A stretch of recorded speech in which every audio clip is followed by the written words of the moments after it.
მოგესალმებით. კვლავ შინაურულის მარტივი რეცეპტების არხიდან. დღეს მოგიტანეთ ოსპის ჩიფსები კრატუნები, რომელიც არის ძალიან გემრიელი, ამავე დროს მინერალებით და ვიტამინებით სავსე და იდეალურია ჯანსაღი კვებისთვის. პირველ რიგში ერთი ჭიქა ოსპი ჩავალბოთ 4-5 საათის განმავლობაში წყალში. შემდეგ გამოუწუროთ ზედმეტი წყალი და მოვათავსოთ ჩოპერში ან ბლენდერში. დავამატოთ მარილი, 1 კვერცხი, 50 მl კეფირი ან მაწოლი და 1 სუფრის კოვზის ზეთი. აქვე დავამატოთ 1 ჩაის კოვზი გამაფხვიერებელი და ყველაფერი კარგად დავაქუცმაცოთ ჩოპერის ან ბლენდერის საშუალებით. როცა მასა კარგად დაქუცმაცდება, დავამატოთ 50 გრამი ხაჭო ან ნადუღი და კვლავ ავურიოთ მიქსერი ან ჩოპერით.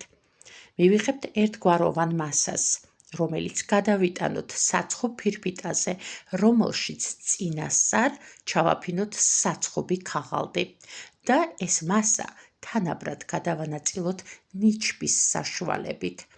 შემდეგ კი მოვაყაროთ ზემოდან გოგრის თესლი, ასევე სელის მარცვლები და სეზამის მარცვლები.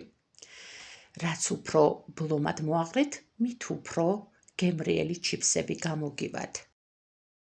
და გამოვაცხოთ წინასწარ გახურებულ ხუმალში 200 გრადუსზე. ვაცხობთ კარგად შეწითლებამდე.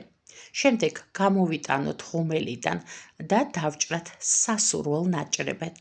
აი ასეთ ხრაშუნა და თხელ ფირფიტას მივიღებთ.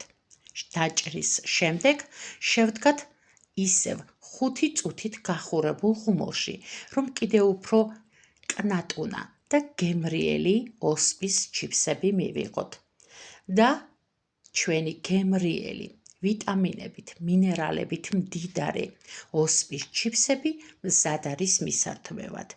შინაურულზე არის ოსპისგან მომზადებული სხვა რეცეპტები, მათ შორის ოსპის წვნიანი და ოსპის სამარხო კატლეტები. დღეს ამით გემშვიდობებით. მადლობა, რომ გიყურეთ. მომავალ მარტივ რეცეპტამდე.